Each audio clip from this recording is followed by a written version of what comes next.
Hello, David Zaritsky for the Bond Experience. Welcome back. Today I've got a video that highlights an artist. Not just any artist, of course it is a Bond artist. And one of the things that I've loved about the Bond community and Instagram in particular is there's all these budding artists that are just experimenting. They have their own take on James Bond, their own interpretation, and they're like fingerprints. No two are alike. And Billy's Bond Art is an Instagram page run by, shockingly, a gentleman named Billy. Billy is from Scotland, young gentleman, at least compared to me. Almost everybody's young compared to me. But enthusiastic and a non-stop bolt of energy. And today in this video, I wanted to highlight some of his works because he's just doing an amazing job. If you are like me during this time, where I just like to consume visual creativity, that type of content that is an amazing interpretation but tells a story at the same time, this is amazing. But what Billy does is he goes one step further.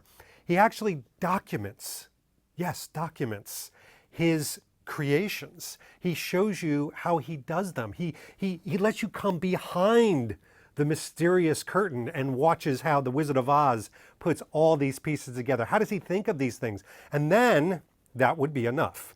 But then he has zero ego. So what does he do? He invites other people from the Bond community into his lair, into his Instagram, to speak to him, to connect with him, to do videos with him. He is sparking a lot of creativity out there. And for that reason, I wanted to highlight him. But the proof of the pudding is under the crust. I've had no consideration from a financial standpoint, meaning I wanted to purchase these because there's no greater, quite frankly, there's no greater compliment to an artist or to anybody, quite frankly, than to show them some sort of remuneration for their work. So we're going to go through, and of course, I haven't even opened these. I did receive them in, obviously, and these are going to be displayed in the type of display that people can truly appreciate them, but there's quite a few, and we're going to take a look at them. So this is just to give you an idea of some of the work that he does. You can see all of the work on Instagram, but these are beautiful prints. They almost have a certain amount of dimensionality to them, but obviously that's Blofeld right there from Diamonds Are Forever. The interpretation, each one of these are named, by the way, so you can see how he really thinks about what's going to go into each one. I'm not going to take all these out of the plastic, but you'll definitely get a sense of who they are. I'm invincible. I love that one. So this was a series. This is real time, folks, and I don't want my artwork to go flying. This was a series that really focused on Bond and color. I mean, look at that. Look at the detail and everything. I love his almost, if you know Sidney Pollock, Pollock's type of art, which is a certain amount of chaos. But look at this. This was his focus on color, and this was a gallery of works that he had a launch around. This was one that I actually had the honor of doing an introduction to, which was super fun. And obviously that's Mr. George Lazenby in his beautiful powder blue ski suit. Not for everyone, but I would buy it. I would buy it. And this is me getting up at 3 a.m. because I have to live my dreams because I don't dream. I don't really sleep. Never compared myself to Gustav Graves, but there it is. Look at this. Come on. People like a little bit of Roger. How about color in Roger? All right? The bang. These are so inventive. And again, you can't appreciate kind of what I'm doing now, which is just kind of a quick Rorschach of some of the things that he has done. You're going to want to go on his Instagram to truly see it. And again, each one of these have a story and oh, look at that. Look at the gold flaking and everything. And of course, these are in plastic right now. So from a gallery standpoint of showing these off, I'm not doing these justice. But like I said, I even wanted to show you this pre-display. And look at this. You think the guy can't do technology? You would be wrong. Look at the Moonraker one. I know Calvin Dyson must have this. He's a huge Calvin Dyson fan. And then he's done some really interesting character shots. Obviously, Miss Mayday.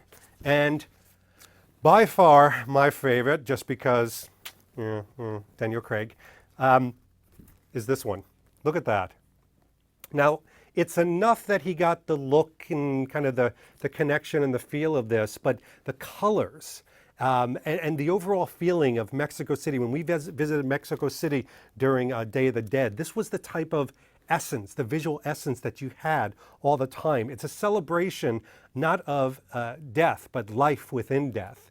And this just captures it perfectly. All right. That's not the end of our story. I mean, I think that would be enough. But I was so taken by his art that I reached out to him and I said, Billy. That's not how I talk to him at all. But I said, Billy, would you ever do a commission? You know, if somebody, had a vision or an idea, could you make that happen? But of course, I want you to do it to your interpretation. And he did just that. So I've got the box. It's unopened, but he did a commission for me, and I have never seen it in person. I'm literally, you can hear this. I'm seeing it in person right in front of you. All right, so he takes so much pride in his work. There's a lot of packing. So of course, I didn't know how much packing. So this is going to be interesting how we do this in a video. Here we go. So we've got all the details, painting commission, original commission. He's got some styrofoam in there. Hold on. Wait a minute. He sent a Jaws card, and it says the following. David, thanks again for supporting my artwork. I really appreciate it. I hope you enjoy the work. It was a true honor. Cheers, Billy. No, Billy. The honor was mine. We talked about the image that I was really looking for him to interpret. And what I didn't want was a photorealistic image. I was very specific on that. I wanted something where he knew the shot. He even loved the shot. He was a fan of the shot itself as well. But in addition to that, I wanted to make sure that he said, this is how I interpret it. All right. And this one I am taking out of the plastic because I don't want any reflection on this. It looks amazing. Now, by the way, I'll keep driving the anticipation while I open this / buying time.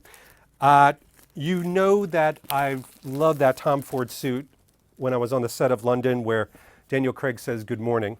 That was the image that I wanted to connect on. So, bang. Take a look at this. Unbelievable, signed right there. One of a kind, absolutely beautiful, just flies off. I mean, you can't appreciate it here on a video, but it literally flies off the sheet here. It's just absolutely beautiful.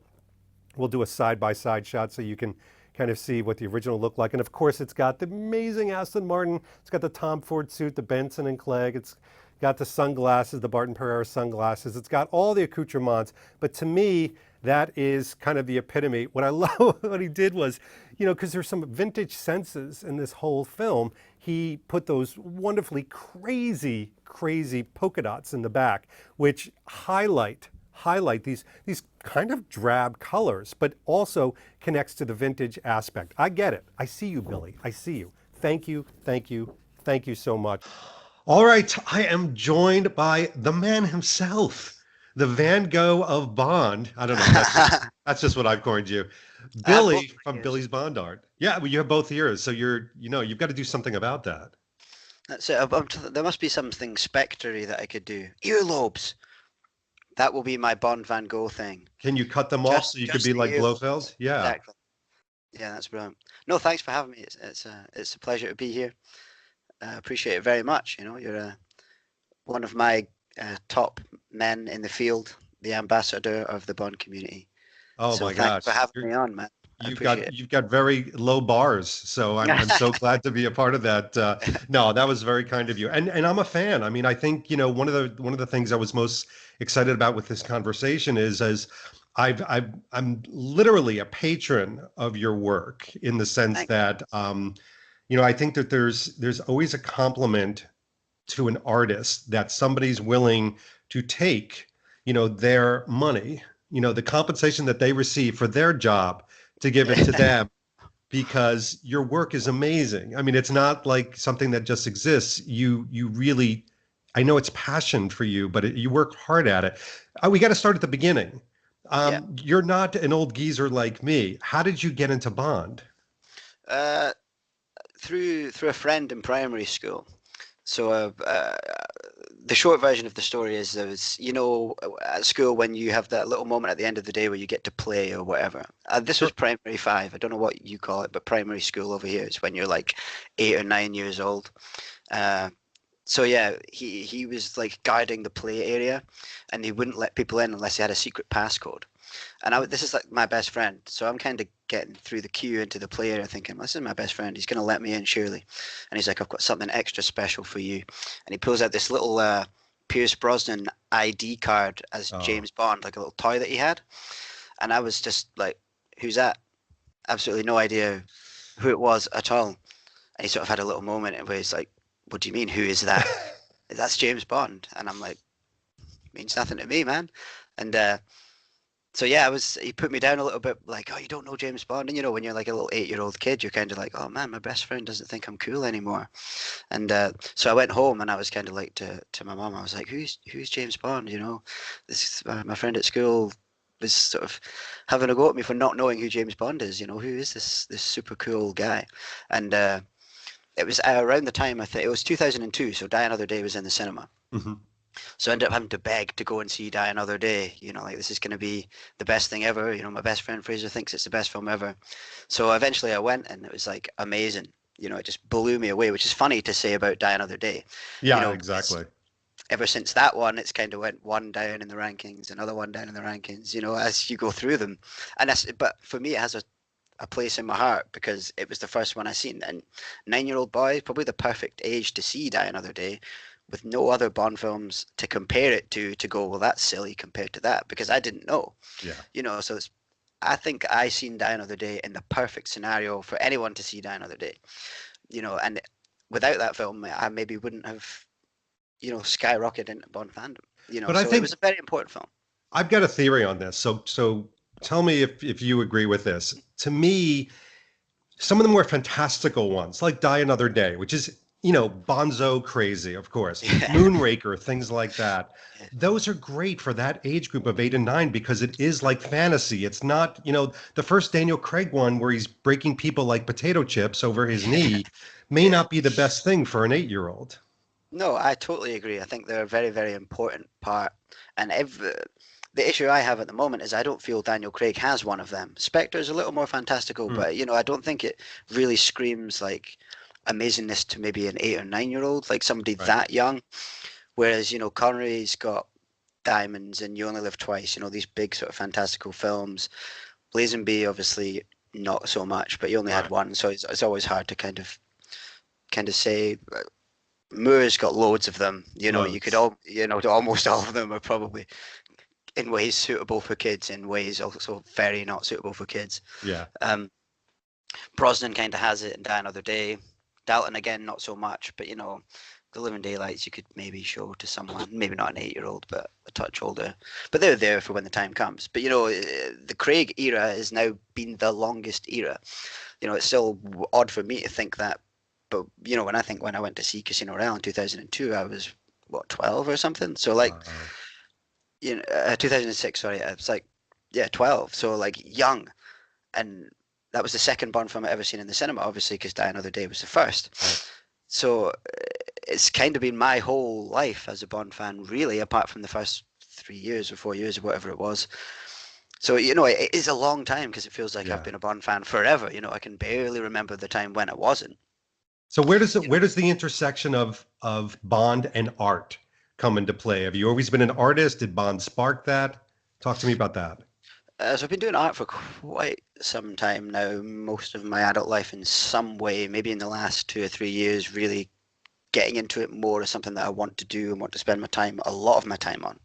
Um, so I spent the moment where I kind of decided to do that. I'd had a few years where I was maybe, not feeling myself or whatever, Mm, underutilizing the gift of life, I guess, and yeah.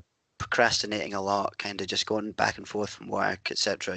Maybe not just you know, and I'm a musician first and foremost, so that's kind of what I've been Oh, doing since I was a really young teenager, learning to play the guitar and stuff like that. Um, so it was always kind of like work, and then the bands, and then you know that was it. But that moment where I was at home, either not at work and or not doing the music stuff, was where I was kind of doing nothing, and I mean like really nothing, you know. And mhm. it's a lot of hours you spend at home, right? So you want to be doing something. And I always kind of knew in the back of my head, you know, I'm good at this kind of thing. I'm good at getting my fingers stuck into something and working hard at something. But for whatever reason, I was just kind of not motivated to do that. So art then, my girlfriend at the time bought me a whole bunch of art supplies because she was Hmm. like, you're miserable, you know, and you talk about art a lot, you know, so here's some art stuff. We're going to do a painting together. So the first painting I ever done was with my girlfriend at the time, Oh my and gosh. so it was for my birthday maybe 3 years ago or something. She bought me an easel and some paints and stuff. And because I don't know if you know the show, the Bob Ross thing, Oh, of course. the guy with the Happy big afro, clouds, Biz happy Happy, clouds. Yeah. yeah. So we were kind of just binge watching his stuff, and it's kind of like, why are we sitting on the couch watching this when we could be doing it, right? And so yeah, she bought a whole bunch of paint supplies, and we done the first one together and all this. So that was kind of, and from there it kind of just went a bit crazy, you know. It's kind of you know when you get obsessed with something, and so yeah, we just done that, and it kind of went from there. You know, it became this thing for me to do on my own. You know, I'm not like a social bee in the sense where I really love going out and you Mm, know like when all my friends want to go out, you know, there's a kind of, unless it's something I'm really specifically interested in, I quite like my own company. right. And your own company can be really productive if you're using it well, but it Hmm. can also be very you know, bad for you if you're not using it well. You know, if you spend a lot of time on your own doing nothing, you know, it may Right. kind of put me in a bit of a slump. So art became that thing that I would do when I had my alone time, which was really good. And then as I started to love it more and more and got better at it, you know, you realize you really start to crave that alone time. You know, you're going, oh, I can't wait for work to be finished so I can get down the road Yeah. and do some art. You know, so that's kind of where I'm at now. When it became a Bond related thing at the start of this year, it was kind of just one of these town of the year inspirational things. You know, when you the new year happens and you're like, right, what am I going to do this year? What's the plan? What's the project or whatever? And I'd had this idea for a while to start an Instagram account, which was going to be called the James Bond Sketchbook, where I Hmm. was going to be doing pretty much landscapes only of Wow. places in the world of Bond, because I was doing a lot of like line and wash watercolor, which is basically just pen work and then light watercolor, which is kind of really what I like to do. That's my favorite art style. But then I thought, well, maybe that's going to pin me down to just doing that sketchbook style kind of stuff, where I kind of wanted the Bond element to be my inspiration to try new things. Because I was kind of at a point where all I'm doing is this kind of watercolory stuff, which is good and you're getting really good at it. And I was lacking the motivation to dabble in other stuff. And I was like, well, if I start an account which is exclusively Bond stuff, that alone is going to be enough inspiration for me to do loads of things because it's Bond. You know, that's like my passion. That's my greatest love. So I'm like, I'm never thinking, oh, what Bond related thing am I going to do next? You know, the penciled in list of stuff I have to do is just astronomical. It's pretty much endless. You know, and by the time I finished one, I'm like, well, we can start this one. We can start this one. So the Bond element was my way of keeping the inspiration going to try new things. And a lot of the stuff I've posted in this year so far is not stuff that I was really doing before. Hmm. Only recently, I don't know if you've seen the ones I've done of Paris Carver and Bond Oh from yeah. Tomorrow Never Dies, and the one of Bond in the boat at the start from Russia with Hmm. Love. Those kind Yeah. of like romantic setting ones that I've been doing. That's kind of like my style. That's my main style. These kind of peaceful kind of watercolor things. I was kind of worried for a while because Bond is not exactly a peaceful kind of franchise. You know, there's a lot of, you know, big explosions and drama happening. So, um, but at the same time, I think it works really well because I get to pluck out these scenes that are maybe not the big bombastic things, and I think that caters to the fan community quite well. Like I know you say a lot of the time when you talk about the films, you say sometimes my favorite moment is just this little lifestyle moment that just Yeah. happens. You know, it's not necessarily the big explosion inspector that cost this amount and broke all the world records. It's maybe just, you know, when they walk into um, you know, the safe house, you're going, oh, well, that screams Fleming to me. So, you know, all of a sudden, Right. this tiny little bit becomes better than this huge explosion that happened. Like, so in many ways, I kind of like incorporating that into my art, because I sort of just go through the films and I'm like, if that was hanging on somebody's wall and they weren't a Bond fan, they maybe not even know that that was Mm. Bond thing. And that's kind of what I wanted to do with the whole James Bond sketchbook idea, because I thought, well, there's a market for, like, I don't like, if my girlfriend at the moment had, I mean, I'm about to say something, but I've got nothing but Bond pictures in here. But for the rest of the place, if there was Bond stuff around here all over, she'd be like, no, we'll put up something different, maybe. Yeah, That'd be yeah. good. Um, so I thought, well, there must be a market for like these Bond scenes where the Bond fan knows, that's that scene from there, but maybe the spouse or the friends won't know that's Bond related. So you can put it in your living room without it That's being true. like, here's a big piece of Bond art because I'm a Bond fan. It could, these little landscapes that you maybe wouldn't know if you hadn't seen the films. Well, So that that's was like my idea. even your Carver one, the Paris Carver one, is so good. First of all, it almost has a New Yorker vibe to it, as far as that magazine with kind of the the watercolors kind of Yeah, blurring out just slightly outside the lines. But to me, it couldn't be a Bond scene as well. It could just be a very yeah, romantic scene, almost burlesque and, yeah, totally. avant-garde and, is French provincial, like all Yeah, these themes and genres come to bear.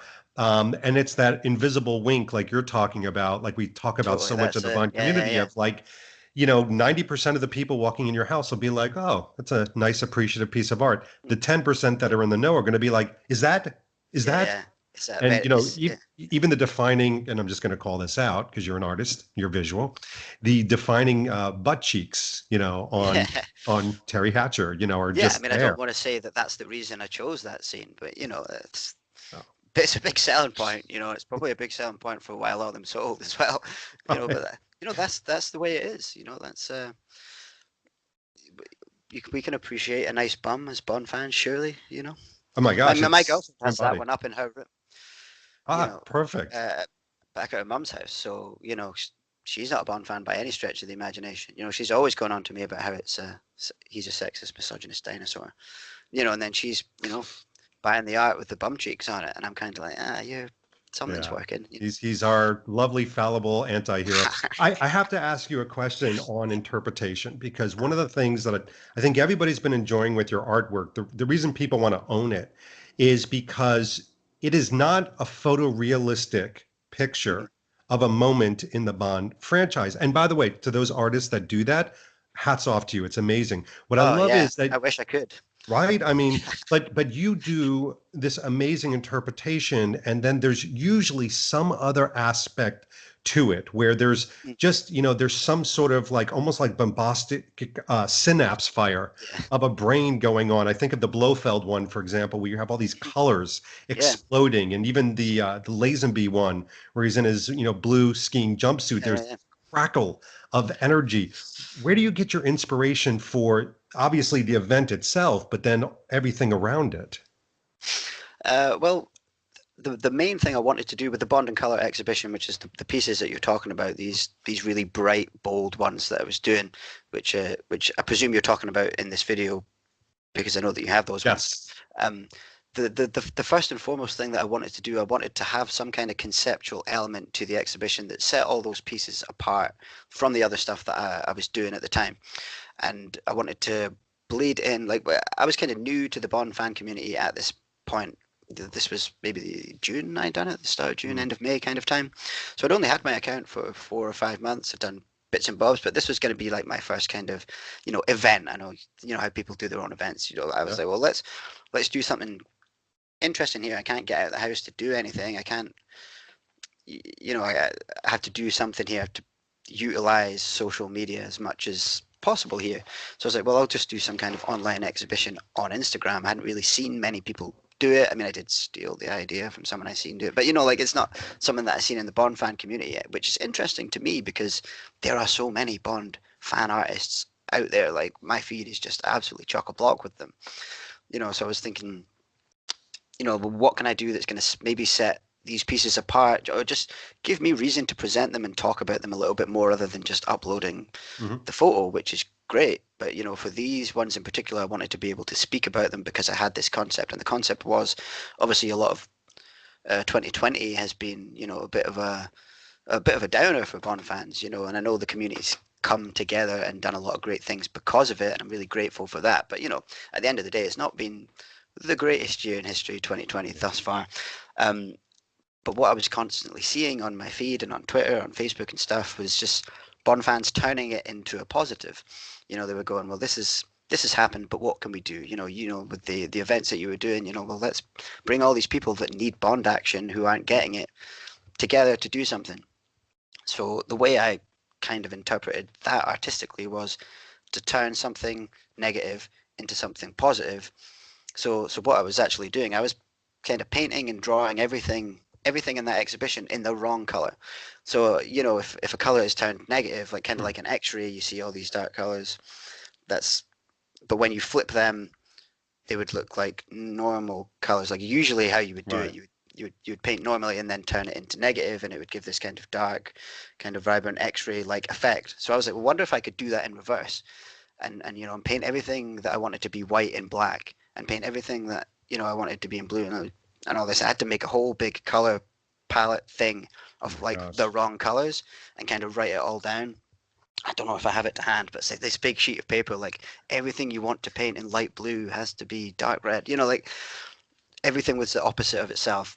And that was kind of like my way of being like, well, if I paint in negative and then flip the colors, that's me turning something negative into positive, like in an artistic way, like a metaphorical artistic kind of way. Yes. I don't know how many people really clocked onto that fact. I kind of mentioned it a bit in the first video of the exhibition. I probably should have talked about it a little bit more.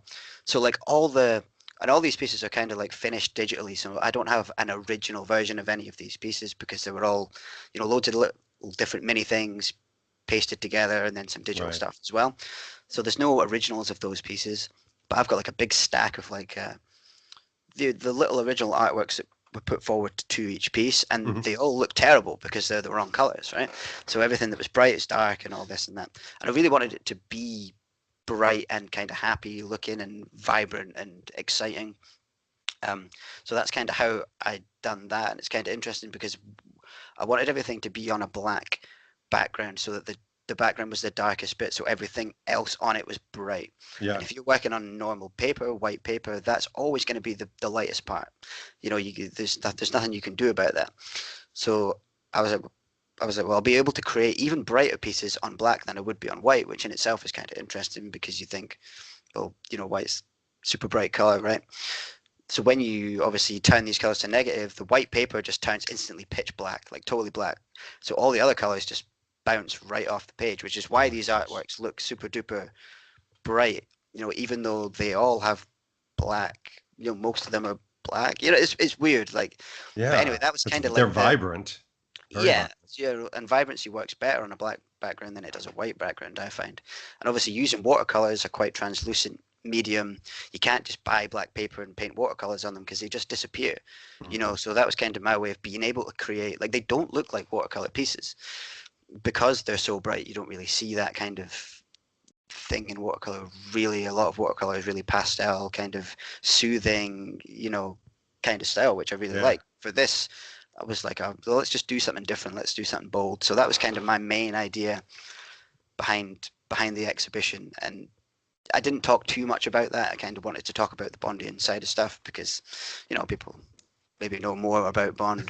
People that follow my account perhaps know more about Bond than they do about art. But, it's nice to be able to explain in depth what that kind of was. So that, that was kind of how I went about doing all of that stuff. And it was fun because it was super scary to do because I didn't know what they were going to look like until I was scanning everything into the computer to flip the colors.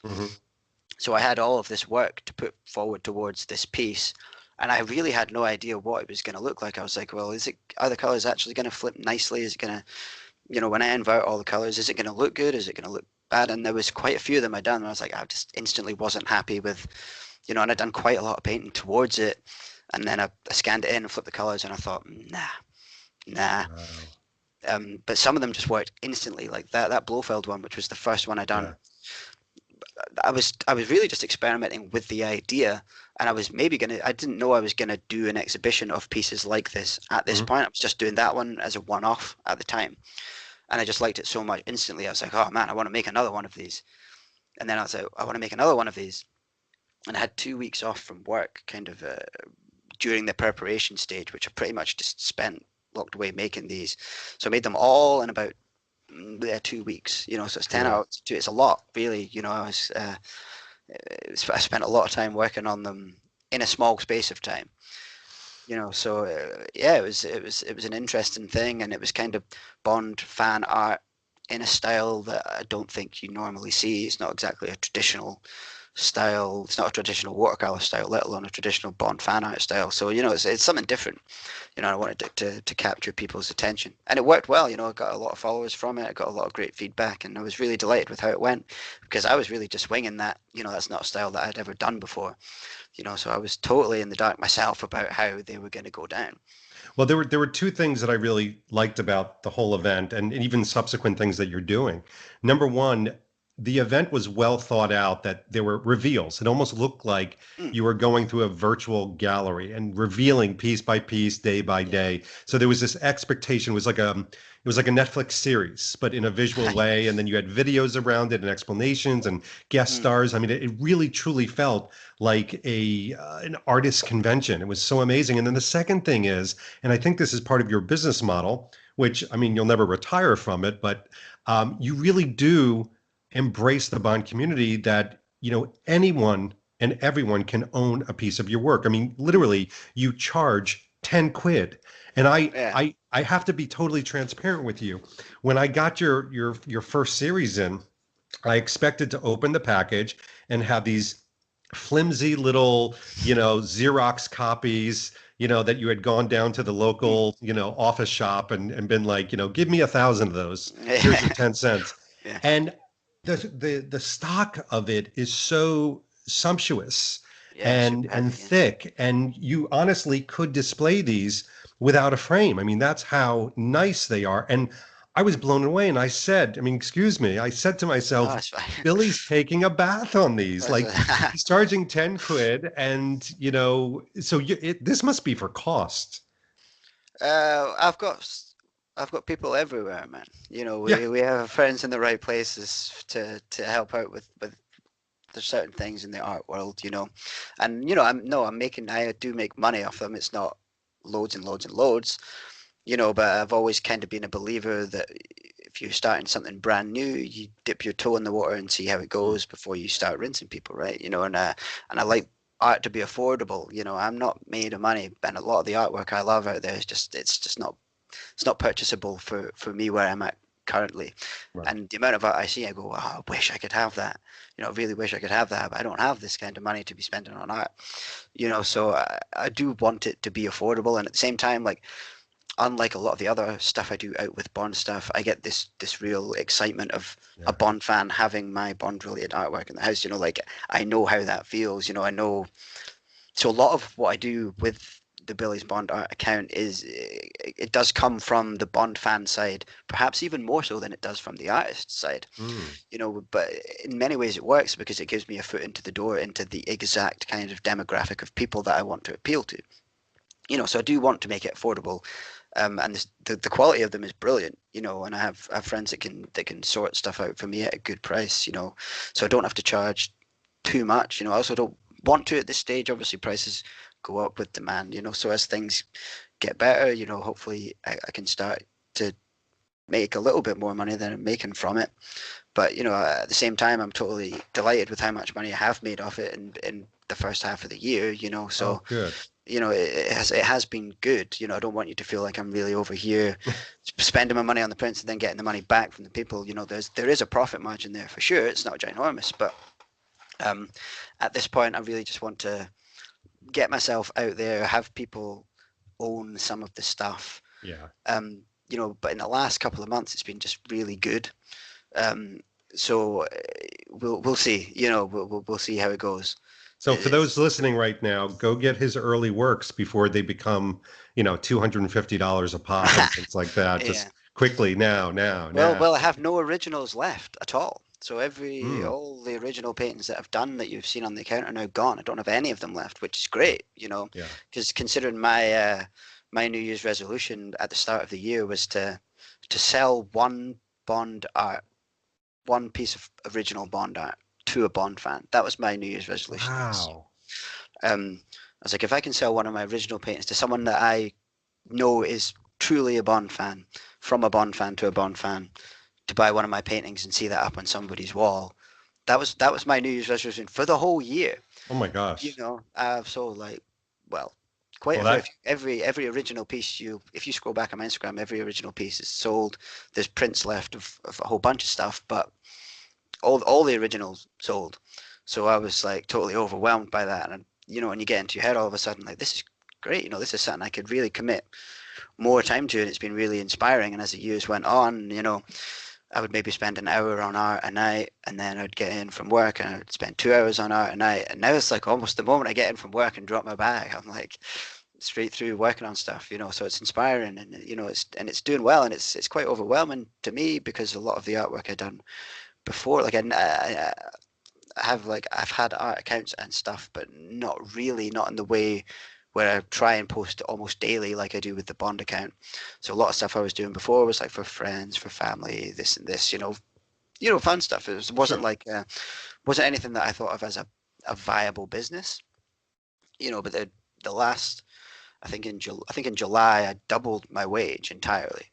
So from what I got from work plus art, which is the first time I'd ever made more from art than I had made from my day job in a month. And I was going, man, you should quit your job.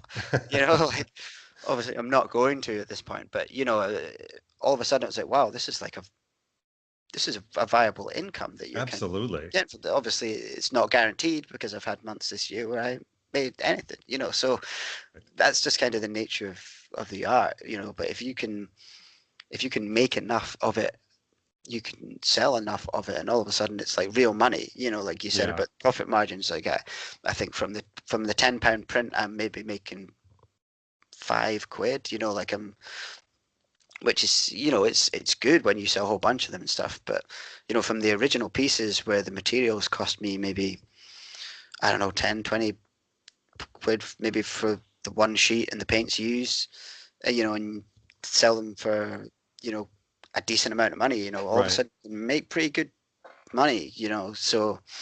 And luckily with the style that I do, the pieces aren't like crazily time consuming. Hmm. I've got a lot of people who are painting oils on my feed, and they're just working on pieces of art for ages, and they sell them for good money obviously, but like my attention span after maybe a week or two of working on the same thing, I just get a bit ants in my pants, kind of, to try other things, so Well, that's why I love watercolor, because you can just go for it.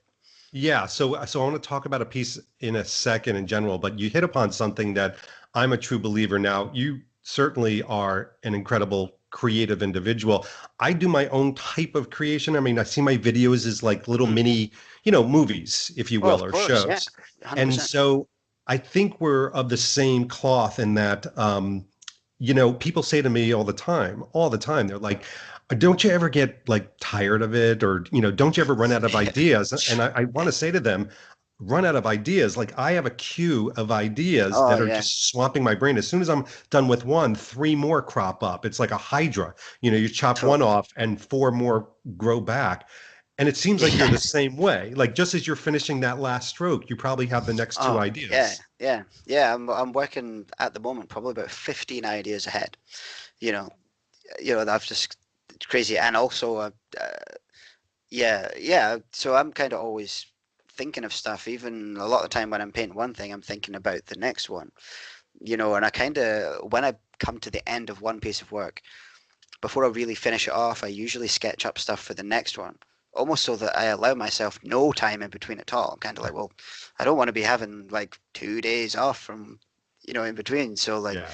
it gets pretty nuts at times, and especially in the last maybe month or so, which is helpful from you because obviously when you posted about getting the commissioned piece, I gained quite a few followers just from the single post alone, Wow. and I think I got four commissions almost within a couple of days of you posting that, because some from people who had already been following me going, I didn't know you do commissions. Oh yeah, okay, and not because I wasn't really screaming and shouting about it. Right.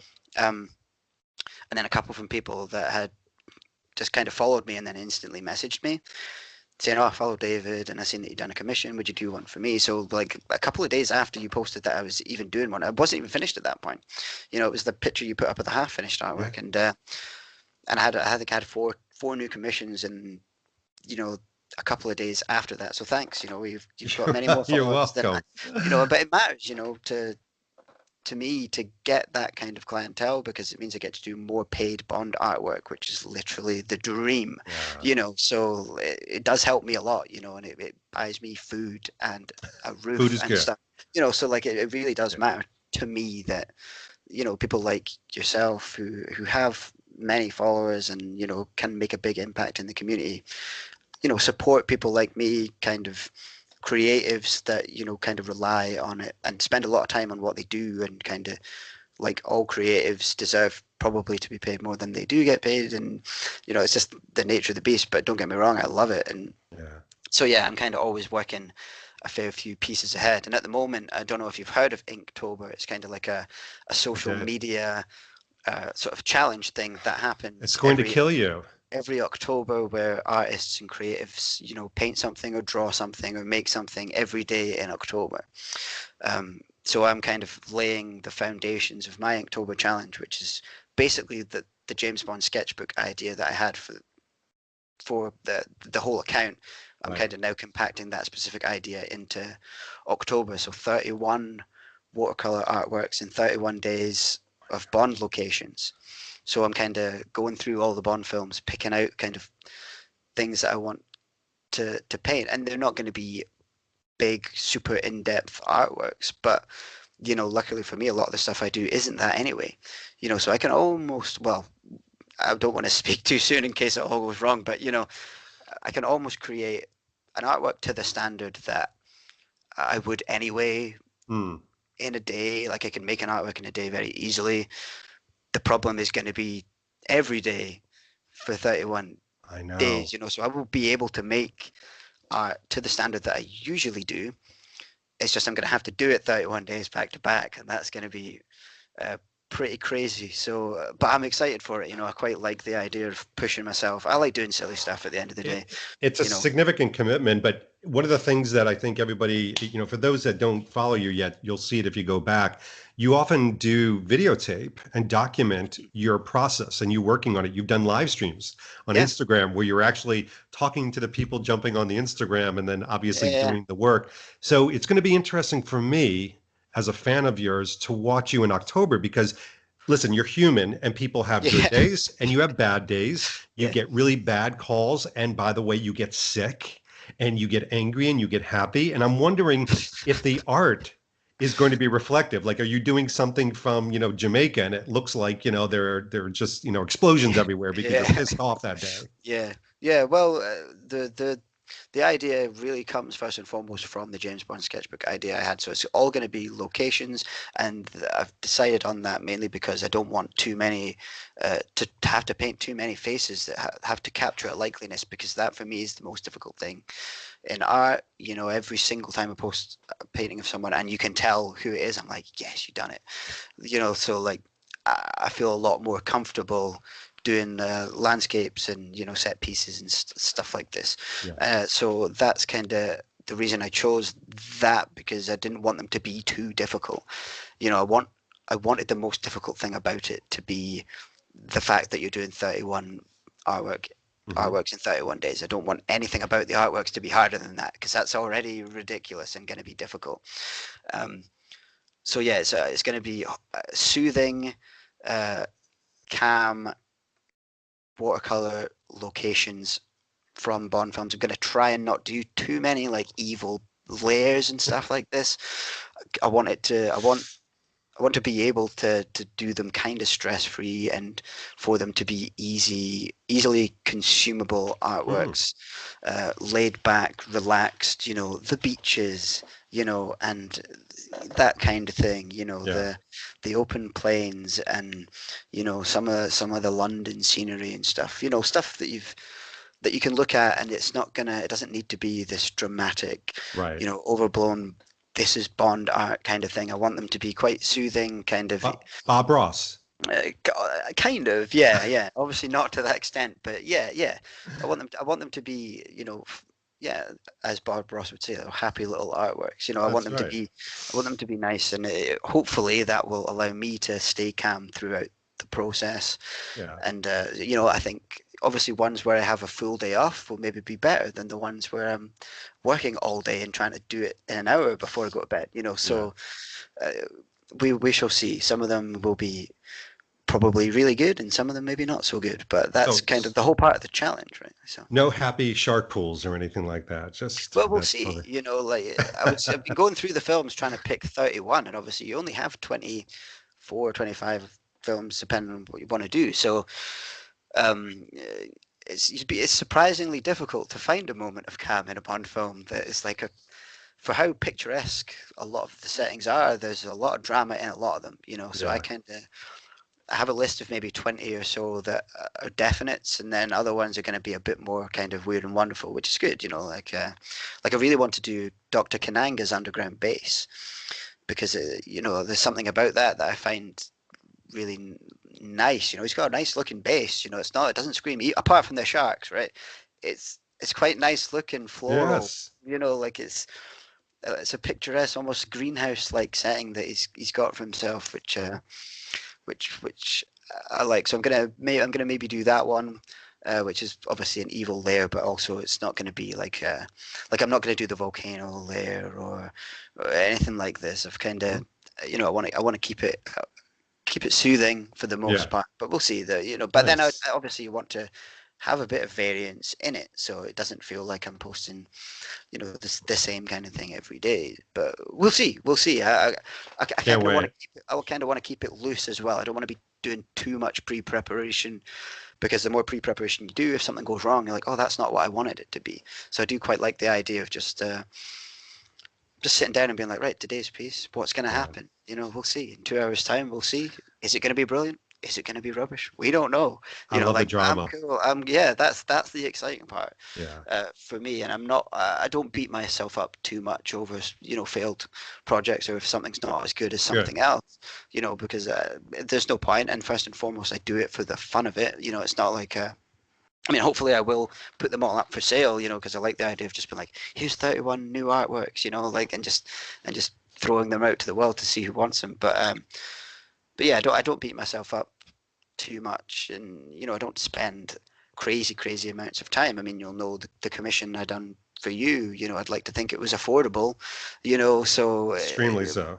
you know, so I don't spend in the style I do, it's not massively time consuming to get the results that I Right. want, which is what I love so much about watercolor. Um, I mean, we'll see. I don't want to do too much pre-preparation, but yeah, No, I'm no, no, no. laying the Absolutely. foregrounds for Inktober. It's gonna be pretty intense, and I'll probably sleep for a week at the end of it. But you know, it's good, and I do like to keep my channel quite like contently. You know, Mm. do you know what I mean? Like Hmm. I don't like just posting art after art. I like to have kind of specific projects or you know thing. You know, I like it to have that kind of creative content vibe to Yeah. social media because that's where you really tick into social media and get it working properly. I find, you know, and it's something I would like to see more from Bond artists. And the art itself is incredible. Like I really don't believe I'm by any stretch the best artist in the community at all. There's incredible artists out there that are technically better or maybe much better digitally. Like digital is not something that I really do, but you know, so I kind of create my own way of doing things, and it allows my personality to shine through without having to worry about being the best at something. You know, because Yeah. at the end of the day, only one person's going to be the best at something. That's how the best works. You know, so I I'm not fussed about that kind of thing. I just want to do things can my way. I want to playfully fence with that only because when I think about art and art interpretation, I never think of terms of best or worst because art Well, of course, should yeah. emotionally connect or not connect Mm, with you. And so I never look at your art versus, somebody else, for example, in the Bond community that's an yeah, artist and say, well, he's better than yeah, because I'm saying, well, that one connects with me this way and that one connects with me that way. So they're so subjective. It's almost like totally. saying, the best and worst food. It's like, Yeah, no, I can like fried chicken and I can also like yeah, filet mignon. yeah. That's, All right, so I have one last question, and okay, it's going to kind of encapsulate all this sure. because I'm a firm believer that any artist, whether you're amateur or professional, Mm. has to be a bit of a dreamer. They have to embrace their imagination. So as someone that has embraced their imagination, what is your dream about what you're doing? If you could say to yourself, eventually, my Mhm. dream, my greatest sense of happiness around this would be to do X. What would X be? Uh, I don't know. It's difficult. Like obviously, you would want. I think a lot of Bond fans' main dream is to be involved somehow with the franchise officially. I think a lot of people have that kind of dream, whether, "Oh, I'd love to be an extra in this scene. I'd love to be officially embedded somehow, have a recognition from Eon as to what you're doing, like a thumbs up from Eon somehow would just be an amazing experience for Hmm. most Bond fans. I don't know anyone out there who's a Bond fan who wouldn't like to somehow get that kind of virtual thumbs up Hmm. from Eon as to what they're doing. So, but I don't know. I don't really have a huge desire to go down the concept art kind of thing, like a real like working in film and Hmm. stuff. It's just not something to me that jumps out. Like I like being an artist, a creative artist, and selling paintings. That's kind of like my dream. I mean, if I mean, it's really as simple, probably, as making some kind of career out of selling Bond-related artwork would be. That is the dream. That's why I Yeah. started. It's not. It's not the be all and end all. If that never happens, I promise you, I really won't care less. But like if it can get to that point, like that month back there where I doubled my wage was kind of like I sort of just came up here and I was like, this is just like that's mad. Like that's happened. That's like real money that you've just got there. You've made more money than you work. And I would never call this my work. I don't sit at this Yeah, create up and be like I'm at work. I'm doing my hobby. that's right. Whereas when I'm at work, I'm like I'm at work. So I think if it got to the point where I could ever reduce the amount of real working hours I'd done to make space for Bond art, knowing that I could make money that way, that is the dream. Like if that could happen, then I could feel quite confident about upkeeping that. Hmm. That would be the dream. Just more Yeah. time on art, less time at work. Like that's the dream. So when your art can become your work, I think that's when you start to really appreciate your own talent. I think and you get a lot of self-belief. I mean, every time I sell a print, I'm kind of like, you're the man, you're the man. And it always, at the end of the day, creatives are usually quite insecure, like especially artists and musicians are fine to be like uh, Hmm. quite insecure. And we need recognition, and we need people to say your stuff is good. And I'm pretty good in the grand scheme of things, of like, if I don't like something, I'm like, oh well, like it's not the Yeah. end of the world. But I know it can be a big problem for artists. And it took me a while to make an art account for that reason, being not sure whether my art was good enough to display. And you're Mm. kind of going, well, it really doesn't matter whether your artwork's good enough to display, so long as you're displaying it with confidence and you feel happy about it yourself. I've done pieces that I've been so happy with, and they kind of slip under the radar. And then I've done stuff that I've knocked out in a day, and you get so many messages saying this is my absolute favorite one. So you kind of learn eventually that your favorite piece isn't somebody else's favorite piece, and vice Right. versa. So everything you do has its place. Everything you finish has its place, because whether you like it or not, or whether your friend likes it or not, or whether my mum likes it or not, like someone out there that might be their favorite one. Same thing goes for the Bond films. Yeah. Die Another Day. There's someone out there who's Die Another Day. My brother's favorite film's Die Another Day. That's almost like worthy of a disowning. But Almost. you said it. As much as I kind of sometimes get that feeling of like I'm not the best, I never want to be the best, Hmm. and that's not the reason behind it. So really just to, I mean, it's kind of a dream already that I'm even getting recognition from the community for doing Bond art, because it's just a hobby, and it's my way of keeping inspired. I love Bond more than anything, so that's kind of how I'd be doing this probably anyway. The tail end of last year, I was kind of starting to do Bond fan art and stuff, and I thought, it'd be amazing if you could just do this all the time. And then you kind of go, well, what's stopping you? Why don't you just stop Exactly. painting other stuff altogether? And obviously I still do, but I didn't put my mind to it. Like this could be something, you could make a really cool account out of this. So I'm kind of like taking the first steps into the dream already. Mm-hmm. But I think just to official recognition for what you do. I'd love maybe one of the Bond actors to buy a piece. That That'd would be maybe be nice. pretty amazing, and George Lazenby's official account has reacted to some of the Majesty stuff Nice. and stuff like this, which felt good. I'd love to somehow get a print to him. That would be cool. But then I don't want to just poke a big stick at George Lazenby and be like, "Hey, I painted you, man. Now you must own it." Exactly. React. But Pierce Brosnan's an artist. He's a great abstract Yeah. artist. I don't know if you've seen any of his stuff, I but have. he did some really crazy psychedelic artwork, and he's a big inspiration for me because I kind of do. So I've got one right here that. Sorry for the self promotion, but No. this is another one that I done. This is not Bond art, but this is a pretty Wow. super psychedelic, bright kind of abstract artwork that I've done for a friend. So So cool. and a lot of the inspiration for that comes from Brosnan stuff. If you're out there and you've never seen Pierce Brosnan's artwork, just Google it. Pierce Brosnan artwork. It is very cool. It's like super psychedelic. Like it's not. We think of Brosnan as Bond. It's super well kept gentleman. But this is really Or kind Mamma of. Mia. Yeah. Yeah, but this is like pretty wacky psychedelic artwork that he does. It's kind of not what you come to expect of Pierce Brosnan as a Bond fan because you always think of him as James Bond. Right. But it's interesting to see him tap into what his personal tastes are, and they're not necessarily kind of traditional at all. His artwork's Yeah. crazy, and that's kind of how I feel because I don't really do a lot of traditional artwork, and I'm kind of the Bond fan that is least like James Bond. I don't drink at all, which is interesting. I can't drive. I don't wear suits. I wear a t-shirt and jeans every single day.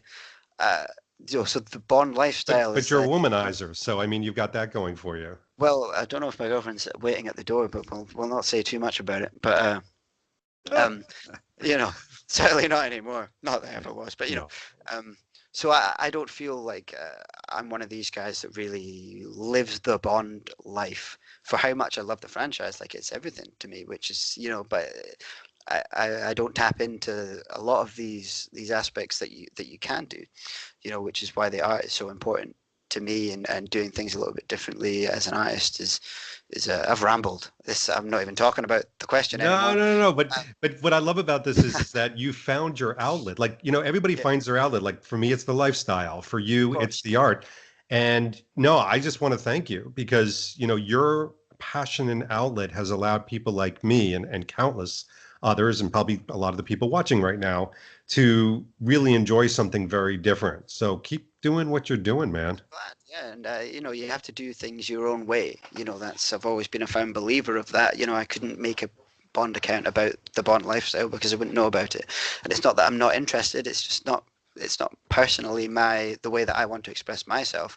But I watch your stuff. I follow Dressing Like Bond. I follow all the sartorial stuff from Tailors with Love, and I learned so much from that because I really came into the community knowing nothing about it.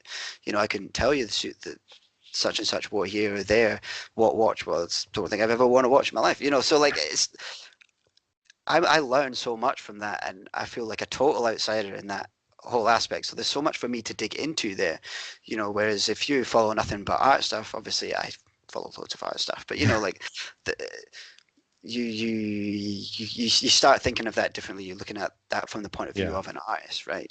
So whereas if I look at you uploading a video about a watch, I'm like, wow, everything you say is going to be new to me probably because I don't know anything about it. So like that becomes more what you watch for the fun of it, and the learning about Bond. I mean, there's just infinite things you can learn about Bond. So if I think a lot of people that follow me aren't artists, or I think it's first and foremost a Bond fan demographic a lot more than it is an art fan demographic that follows my account. So I like to think that they're getting something a little bit different regularly on their feed from me. That's what I'm responsible for. So I like that, because a lot of people are responsible for me learning new things. So yeah, everyone has their own little place, and mine's is art, and I know very little about anything else other than the That's films. all you need to know. So That's all you it's need good. to know. It's good being in the community for that reason. Everyone has their thing that they know the most about, and the reason. There's so many subcategories to Bond that you can specialize in. We're all Bond fans, and we could probably all talk about the books or the films forever.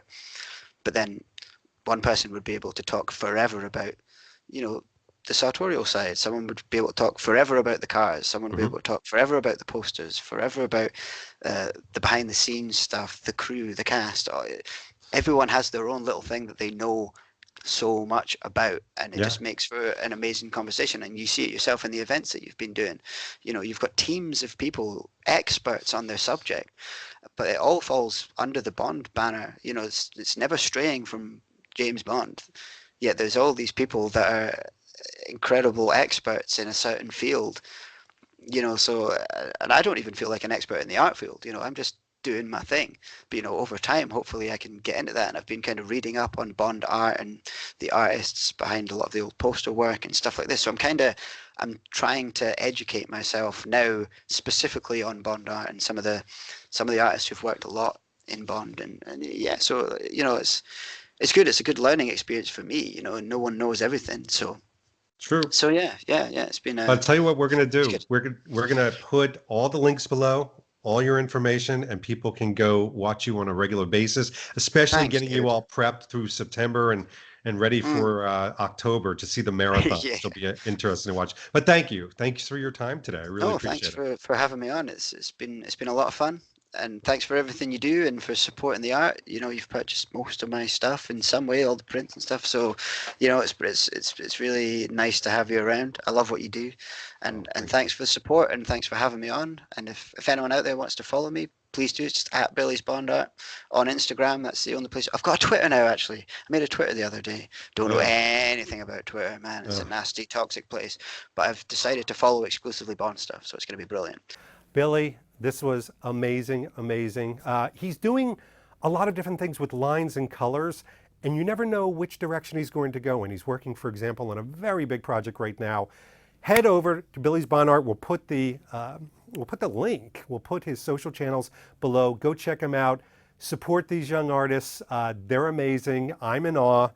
I love this work. Thank you so much for the commission. This has been David Zaritsky for the Bond Experience. We'll see you all real soon. Take care.